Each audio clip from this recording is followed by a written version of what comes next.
Part 3 pharmaceutics second. Question number 3 start करते हैं। आंदेतर उत्पादों में प्रयुक्त होने वाले विभिन्न माध्यम एवं अजलीय माध्यम के बारे में विवरण की दीजिए। तो आंदेतर उत्पाद यानी फार्मस पेरेंटल प्रोडक्ट यानी पेरेंटल प्रिपरेशन। पेरेंटल मतलब पर मतलब होता है आउटसाइड, इंटर मतलब इंटेस्टाइन यानी इंटेस्टाइन के आउटसाइड में यूज़ करने वाले प्रोडक्ट को हम पेरेंटल प्रिपरेशन या पेरेंटल प्रोडक्ट या आंदेतर उत्पाद कहते हैं। ये पेरेंटल प्रोडक्ट फार्मास्यूटिकल प्रोडक्ट होते हैं जो कि ओरल रूट के अतिरिक्त दिए जाते हैं। फ्रेंड बता चुका हूँ आपको। पेरेंटल शब्द ग्रीक भाषा 2 शब्दों से मिलकर बना हुआ। आउटसाइड इंटेस्टाइन अर्थात दांतों से बाहर कूदने वाले पदार्थों को पेरेंटल कहते हैं। फिर फार्मास्यूटिकल प्रोडक्ट होते हैं। ये फार्मास्यूटिकल प्रोडक्ट के लिए ट्रांसफ्यूजन फ्लूइड तथा इंजेक्शन के पेरेंटल प्रिपरेशन करते हैं। इनका प्रयोग किया जाता है। ट्रांसफ्यूजन फ्लूइड और इंजेक्शन का प्रयोग किया जाता है। पेरेंटल प्रिपरेशन में उपयोग होने वाले जलीय एवं अजलीय माध्यम तो पेरेंटल प्रिपरेशन में प्रोडक्ट के निर्माण में यूजर औषधि के बारे में जानकारी होना अत्यंत आवश्यक है। पेरेंटल प्रिपरेशन का निर्माण में दो माध्यम की आवश्यकता होती है, जलीय और अजलीय माध्यम की आवश्यकता होती है। जलीय माध्यम तो इंजेक्शन बनाने में जल का प्रयोग माध्यम के रूप में किया जाता है। यानी एक माध्यम क्या है? जल।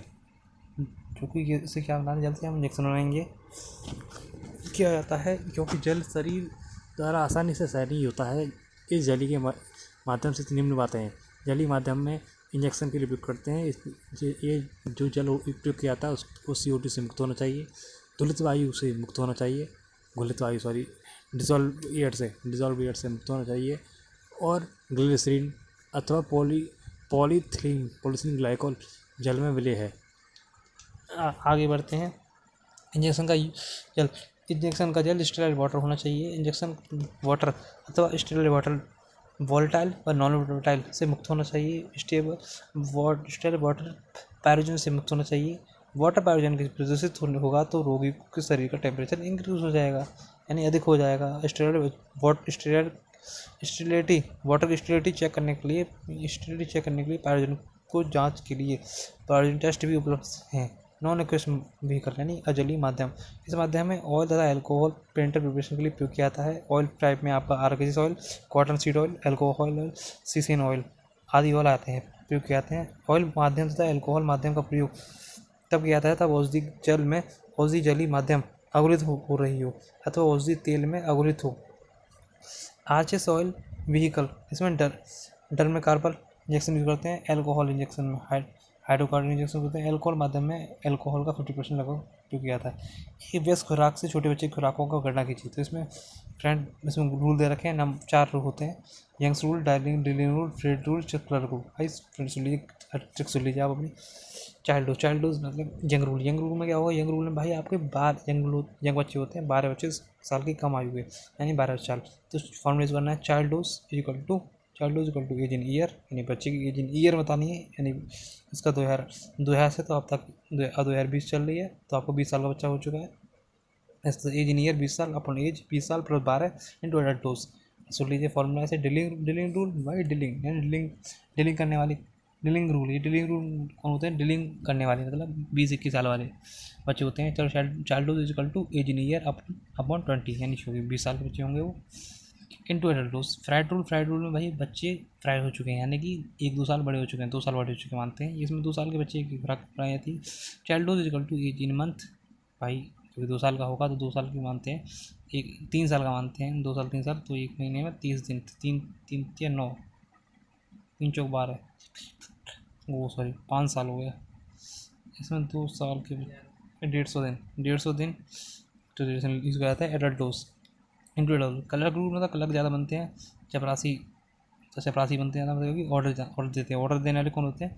सबसे छोटे वाले बच्चे हैं, दूध मांगते रहते हैं, रोते रहते हैं, तो उनके लिए कलर ग्रुप के बच्चों की child dose equal to child's weight upon 70, मतलब चाइल्ड्स वेट लिखा जाएगा उसमें। तो आप पता है उसको एज तो लिखेंगे नहीं, मंथ लिखेंगे नहीं, क्योंकि छोटा बच्चा है नहीं, वो तो कुछ दिन हो पाए, है ना। तो उसको चाइल्ड वेट लिखेंगे और उसमें लिखेंगे अपॉन 70 ग्राम, 70 ग्राम का है, ठीक है, या 700 ग्राम का, इसलिए 70 ग्राम याद कीजिए आप, इंटू एडल्ट डोज। आगे बढ़ते हैं। क्वेश्चन नंबर 4, एक आदर्श मरहम बेस बनाने के चुनाव के लिए किन कारकों का माध्यम यूज करना चाहिए? एक आदर्श मरहम आधार बनाने के लिए कारक, तो आजकल मॉडर्न बाजार में कई प्रकार के मरहम आधार उपलब्ध हैं, जो कि परंतु ऐसा कोई आधार नहीं है जो आदर्श ऑइंटमेंट बेस की सभी आवश्यकताओं को पूरा कर दे। एक अच्छे ऑइंटमेंट बेस के चयन के प्रभावित करने के लिए निम्न दो हैं, डर्मेटोलॉजिस्ट और फार्मास्यूटिकल फैक्टर। तो डर्मेटोलॉजिस्ट फैक्टर, इसमें 3 पॉइंट आते हैं। इसमें 3 पॉइंट पढ़ सकते हैं, यहाँ भी लिखे हुआ है। Emollient property, effect on skin function, effect on skin function. ठीक है, डर्मेटोलॉजिस्ट में एब्जॉर्प्शन के क्षमता पढ़ेंगे। तो त्वचा संबंधी चिकित्सक को डर्मेटोलॉजिस्ट डर्मेटोलॉजी बोलते हैं। त्वचा संबंधी स्टडी को हम डर्मेटोलॉजी कहते हैं। इसके निम्न कारक होते हैं। एब्जॉर्प्शन आधारित कारक है, इलेक्ट्रिक प्रभाव में सिंथेमेटिक एब्जॉर्प्शन, तथा जो पेरेंटल पर आधारित कारक हो वो क्यूटेनस एब्जॉर्प्शन होता है। त्वचा की 3 मुख्य लेयर होती हैं, एपिडर्मिस, डर्मिस, हाइपोडर्मिस। भाई एपिडर्मिस होती है सबसे आपकी बाहर वाली, उससे नीचे होती है डर्मिस, सबसे अंदर वाली होती है हाइपोडर्मिस। त्वचा के कार्य पर प्रभाव होते हैं। त्वचा के कार्य पर प्रभाव कौन होते हैं? ग्रीसी बेस होता है ये आपका। अतः त्वचा के कार्य हीट रेडिएशन निकालता है और स्वेट एक्सक्रीशन निकालता है, यानी पसीना निकालता है। साथ ये हीट रेडिएशन तो स्वेट एक्सक्रीशन शरीर की त्वचा के लिए इरिटेंट उत्पन्न करते हैं, यानी विक्षोभ उत्पन्न करते हैं। वाटर सॉल्युबल सॉल्यूशन होता है ये, जो कि ऑयल इन वाटर एम्युलिफिकेशन बेस त्वचा पर ठंडक प्रभाव उत्पन्न करता है। ये greasy base, ointment base, water soluble solution त्वचा से निकलने वाले स्रावों को सीधा से मिला लेते हैं और ठंडक महसूस कराते हैं। त्वचा स्रावों से मिश्रित होना, इफेक्ट ऑन स्किन फंक्शन। त्वचा के स्रावों से मिश्रित होने में ग्रीसी बेस की तुलना में इम्यूलेशन बेस त्वचा के स्रावों को सरलता से मिलाया जा सकता है। अर्थात इम्यूलेशन बेस औषधि का निर्मित होने की तेजी से होता है। अर्थात आधार में इम्यूलेशन बेस होने पर औषधि की कम मात्रा में आवश्यकता होती है। चिकनाई युक्त प्रभाव, सामान्यतः अवस्था में त्वचा से लगातार जल यूजन होता रहता है, हाइड्रेशन होता रहता है। आपको पता हो ये बात। तो त्वचा का शुष्कपन यानी ड्राइनेस और ब्राइटनेस असुविधा उत्पन्न करते हैं। इसको दूर करने के लिए आपको इन पदार्थों का प्रयोग किया जाता है मुलायम करने के लिए तथा नमी युक्त बनाने के लिए, चिकनाई युक्त बनाने के लिए। कौन से पदार्थ हैं? ग्लिसरीन और प्रोपेलिन है। फार्मास्यूटिकल फैक्टर में आपको stability, solvent property, emulsifying consistency, stability आते हैं। जंतु तथा वनस्पति से प्राप्त होने वाले फैट ऑयल ऑक्सीजन से ऑक्साइड हो जाते हैं, अर्थात ऑक्सीजन से हुई ऑक्सीडेशन क्रिया को ऑक्सीजन से क्रिया करने के लिए इसमें एंटीऑक्सीडेंट मिलाकर दूर करते हैं। इस सॉल्यूशन में प्रिजर्वेटिव एजेंट मिलाए जाते हैं जो ऑयल इन वाटर बेस के माइक्रोबियल ग्रोथ को खत्म करते हैं।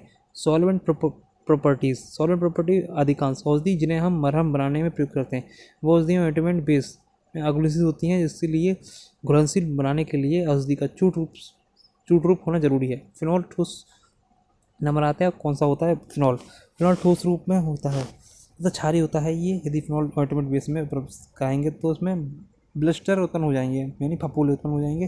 फिनॉल को घुलनशील व फफोले दूर करने के लिए हमें कठोर व मुलायम पैराफिन तथा मधुमक्खी का वैक्स फिनाइल के रूप में प्रयोग करते हैं, जिसका ओहोल बन जाता है। मरकरी को ऑइंटमेंट बेस में घुलनशील बनाने के लिए कैफोर यानी पूर्ण का विलयन में ऑलिव ऑयल डाल दिया जाता है। फिनॉल ऑइंटमेंट कंपाउंड में आपका पैराफिन हार्ड सॉफ्ट और बीजवैक्स यूज करते हैं। मरकरी ऑइंटमेंट कंपाउंड में आपका कैफोर में ऑलिव ऑयल यूज करते हैं। आपका मैं नीचे बता दिया एक साथ मैंने। इम्यूलिफिकेशन प्रॉपर्टीज ऑइंटमेंट का इम्यूलिफाइंग सरल होना चाहिए। जंतु की वसा की तुलना में हाइड्रेशन जल को कम अवशोषित करता है। जंतु की वसा की तुलना में हाइड्रेशन यानी जल की तुलना में जंतु की वसा की तुलना में हाइड्रेशन जल को कम अवशोषित करता है। जंतु वसा तो लीजिए वूल फैट हो गया। वूल फैट जल को 50% अवशोषित करती है। Wool fat use high ointment में प्रयोग किया जाता है। हाइड्रेशन इसमें नंबर 2 आ गया कोटरीमाइड इम्यूलेशन ऑइंटमेंट का प्रयोग ऑयल इन वाटर बनाने के लिए किया जाता है, जो कि जल का कम से कम अवशोषित करता है। सुन लिया आपने? तो यानी कि जंतु का फैट ज़्यादा करेगा, ठीक है, इसलिए हम ये करते हैं। गाढ़ापन यानी कॉन्सिस्टेंसी, ऑइंटमेंट में कॉन्सिस्टेंसी होनी चाहिए, गाढ़ापन होना चाहिए। इसके लिए हम उसमें ये एलिमेंट मिलाते हैं जो कि वायुमंडलीय परिस्थितियों में समान रहता है। गर्मियों में मुलायम और ठंडों में कठोर नहीं होता है। ऐसा होने पर ये तो उसे अपने पादों से बाहर नहीं निकलेगा और त्वचा पर फैलेगा नहीं। तो क्वेश्चन नंबर 5, एलिक्जर्स दाढ़ी बनाने वाली लगाने वाला लोशन, लिपस्टिक और थ्रॉट पेंट्स। तो एलिक्जर पढ़ते हैं। एलिक्जर में क्या होता है? एलिक्जर सच मीठे एरोमेटिक हाइड्रोअल्कोहलिक लिक्विड होते हैं। एलिक्जर का प्रयोग मुंह द्वारा किया जाता है। इसकी मुख्य यह है कि ingredients ethyl alcohol, water, glucose, flavour agent, preservatives. Medicated elixir में एंटीबायोटिक और एंटीहिस्टामिन सोडियम सेडेटिव पदार्थ का प्रयोग किया जाता है। Non medicated elixir flavoured elixir होते हैं। ये नॉन मेडिकेटेड एलिक्जर को फ्लेवर को तौर पर तथा एक माध्यम के तौर पर प्रयुक्त किया जाता है। एलिक्जर स्टोरेज, इसको स्टोरेज ठीक से बंद पात्र में करना चाहिए, जो आयुर्वेदिक कांच के पात्र में करते हैं। पात्र के ढक्कन को हम स्क्रू टाइप होना चाहिए, क्योंकि वो चूड़ा ढक्कन होगा तभी उसको बंद पात्र में रहेगा। आफ्टर शेविंग लोशन, यानी शेविंग के बाद प्रयोग करने वाला लोशन। इसे शेविंग के पश्चात आराम दिलाने के लिए व्यक्ति को प्रयोग किया जाता है। इसे त्वचा को लगाकर त्वचा को ताज़ा बनाने के लिए किया जाता है, त्वचा को ठंडा बनाने के लिए प्रयोग किया जाता है। स्टोरेज में इसे फुरहार मारने वाली शीशी में प्रयोग करना चाहिए। ऐसे पात्र में रखना चाहिए जिसमें से कम मात्रा में ये लोशन निकले। फॉर्मूला क्या होता है? ग्लिसरीन मिलाते हैं, प्रोपेंट ऑयल मिलाते हैं, रेक्टिफाइड स्पिरिट मिलाते हैं। तो सुन लीजिए आपका ये क्या है। ग्लिसरीन तथा प्रोपेंट ऑयल की रेक्टिफाइड स्पिरिट में मिला के उसे यूज किया जाता है। लिपस्टिक महिला लिपस्टिक को त्वचा के रंग के अनुसार, अपने पहने हुए वस्त्रों के अनुसार, समय अनुसार, खास अवसर के अनुसार अपने होठों पर लिपस्टिक का सुंदर बढ़ाने के लिए प्रयोग करती हैं। ये कठोर होती है लिपस्टिक सांचे तथा ऐसे पात्र में डालते हैं जिससे वह स्टिक फॉर्म ले ले। लिपस्टिक का निर्माण मोम युक्त फैट बेस में डिस्पेंस्ड की जाती है तथा लिपस्टिक का इच्छानुसार पिगमेंट डालकर रंगीन बनाया जाता है। अतः लिपस्टिक में ये गुण होने चाहिए, इसका ज्वलनशील होना चाहिए, ये अनपॉइजनस होना चाहिए, टॉक्सिसिटी होना चाहिए, रासायनिक भौतिक रूप से स्टेबल होना चाहिए। लिपस्टिक के बाद पात्र को सूखना नहीं चाहिए, इसको होटोपाथिक समय लगाना नहीं चाहिए और उसको लगाने के बाद आसानी से हटाया पर लगाया जाना चाहिए। इस प्रयोग के समय ये टूटना नहीं चाहिए, चिकना व कोमल होना चाहिए। फॉर्मूला लिपस्टिक का निर्माण करने के लिए इसमें बेस, कलरिंग एजेंट और परफ्यूम एंड एंटीऑक्सीडेंट यूज किया जाता है। तो बेस में कौन से आते हैं? मेन इसमें आपके mineral oil, vegetable, cocoa water आ गया, पेट्रोलियम आ गया, कैनाबिवैक्स आ गया, बीजवैक्स आ गया, नैनोलिन, ब्यूटाइल स्टेरेट, लेसिथिन और सुपरमेसिटी का प्रयोग किया जाता है। आपको फ्रेंड जो वर्ड समझ नहीं आया तो आप गूगल कर सकते हैं, गूगल पे सही वर्ड निकल के आ जाएगा। क्या पता मेरे से कोई मिस्टेक होगी, जैसे कलर लिखा हुआ है ऊपर, ये इसमें कुछ मिस्टेक आ रही हो तो आप वहाँ सर्च करेंगे, आपको उसमें शंका हो रही है तो सर्च कर सकते हैं। जल्दी मैंने नोट्स बनाए उसमें, इसलिए मिस्टेक होगी, कुछ पता है मेरे को। आगे बढ़ते हैं। कलरिंग पिगमेंट, लिपस्टिक को रंगीन बनाने के लिए इसमें इंग्रेडिएंट्स का उपयोग किया जाता है, जो कि फ्लोरोसिन है, टेट्राऑक्साइड है। फ्रेंड आपको जो वर्ड याद नहीं हो रहा, मतलब जिस साल्ट का याद नहीं हो रहा, तो आप उसमें से 4-5 होंगे तो उसमें से 1-2 याद कर सकते हैं। फ्रेंड आपको 1-2 याद करना ही पड़ेगा, 1-2 याद करके आप आधी लिख सकते हैं, कोई दिक्कत नहीं आएगी पेपर में। परफ्यूम, क्योंकि ना याद करने से बढ़िया है कुछ याद होना, समझ रहे फ्रेंड। तो परफ्यूम सुगंधित पदार्थ को होठों पर जलन, स्वाद में कपड़े तथा पानी में घुलनशील नहीं होना चाहिए। अतः ये परफ्यूम एजेंट फ्रूटी मतलब खुशबू लाने के लिए प्रयोग करते हैं। आप आसान समझ लीजिए। तो परफ्यूम एजेंट कौन से? फ्लोरल फ्रूटी होते हैं, लाइट स्पाइसी फेरोजेंस होते हैं, एंटीऑक्सीडेंट बिटाइलेटेड हाइड्रोक्सी एनिसोल होते हैं, बेटाइलेटेड हाइड्रोक्सी टिलोइड्स होते हैं, प्रोफाइल गैलेक्टोज हैं। लिपस्टिक बनाने का सूत्र: बीजवैक्स 40 ग्राम, स्टेटाइल अल्कोहल 10 ग्राम, सीसीन ऑयल 20 ग्राम, कैस्टर ऑयल 28 ग्राम, टेट्राबेनोफ्लुओरेसिन 2 ग्राम। परफ्यूम क्यूएस और पोलर क्यूएस डाल दिया था। तो थैंक यू फ्रेंड, आपके ये नोट्स हो चुके हैं। आपको ये नोट्स आपको नीचे डिस्क्रिप्शन में एक लिंक पर क्लिक करके आपको नोट्स डाउनलोड हो जाएंगे। नीचे व्हाट्सएप नंबर दे रखा है, कोई दिक्कत आए तो वहाँ पर आप वीडियो या नोट्स प्राप्त किया सकते हैं।